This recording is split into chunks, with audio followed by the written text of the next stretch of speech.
মার্কিন president Donald Trump এবং ইসরায়েলের প্রধানমন্ত্রী বেঞ্জামিন নেতানিয়াহুকে এক বন্ধনীতে ফেলে আবারও আক্রমণ শানাল ইরান। সেদেশে চলমান বিক্ষোভ নিয়ে ট্রাম্পের সর্বশেষ মন্তব্যের পর ইরানের জাতীয় নিরাপত্তা প্রধান আলী লারিজানি ক্ষোভ উগরে দিয়েছেন।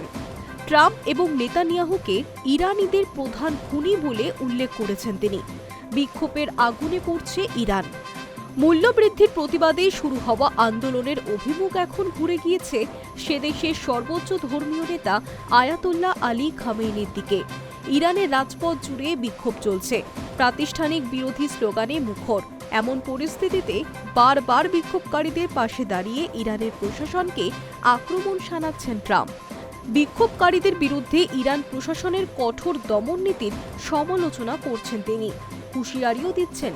তিনি স্পষ্ট করে দিয়েছেন, আপাতত ইরান প্রশাসনের সঙ্গে কোনো আলোচনায় বসতে রাজি নয় তার সরকার। পাশাপাশি বিক্ষোভকারীদের পিছু না হটে আন্দোলন চালিয়ে যাওয়ার বার্তাও দিয়েছেন তিনি। ট্রাম্প এও জানিয়েছেন, সব রকম সাহায্য করা হবে। মার্কিন প্রেসিডেন্টের এ ধরনের বার্তা ভালোভাবে নেয়নি খামেনি প্রশাসন। ইরানের প্রাক্তন পার্লামেন্ট স্পিকার তথা দেশের নিরাপত্তার দায়িত্বে থাকা সর্বময় কর্তা লারিজানি এক্স পোস্টে জানান, আমরা ইরানের জনগণের প্রধান হত্যাকারীর নাম ঘোষণা করছি। তালিকা করে তিনি জানিয়েছেন, প্রথমে আছে ট্রাম্পের নাম, তারপরেই নেতানিয়াহু। ইরানে চলমান বিক্ষোভে মদদ দেওয়ার জন্য রাষ্ট্রপুঞ্জেও ট্রাম্পকে কাঠগড়ায় তোলেন সেদেশের রাষ্ট্রদূত আমির সৈয়দ ইরাবানি। তিনি দাবি করেছেন, ট্রাম্প ইরানে অস্থিরতা সৃষ্টি করছেন, হিংসার ঘটনাকে উৎসাহ দিচ্ছেন। রাষ্ট্রপুঞ্জের নিরাপত্তা পরিষদকে লেখা এক চিঠিতে আমির দাবি করেছেন, ইরানিদের বিশেষত তরুণদের মৃত্যুর জন্য দায়ী একমাত্র আমেরিকা এবং ইসরায়েল। গত 27 ডিসেম্বর থেকে ইরানে বিক্ষোভের সূত্রপাত। ওই দিন তেহরানের দোকানিরা প্রথম মুদ্রাস্ফীতি এবং মূল্যবৃদ্ধির প্রতিবাদে বিক্ষোভ দেখাতে শুরু করেন।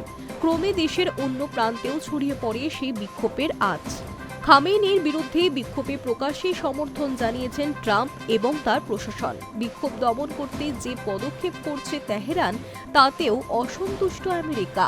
এরই মধ্যে রয়টার্সের রিপোর্ট অনুযায়ী ইরানের উদ্ভূত পরিস্থিতিতে কিভাবে হস্তক্ষেপ করা যায়, কি কঠোর পদক্ষেপ করা যায়, মার্কিন বাহিনীর সামনে কি বিকল্প রয়েছে, তা নিয়ে আলোচনা হয়েছে আমেরিকায়।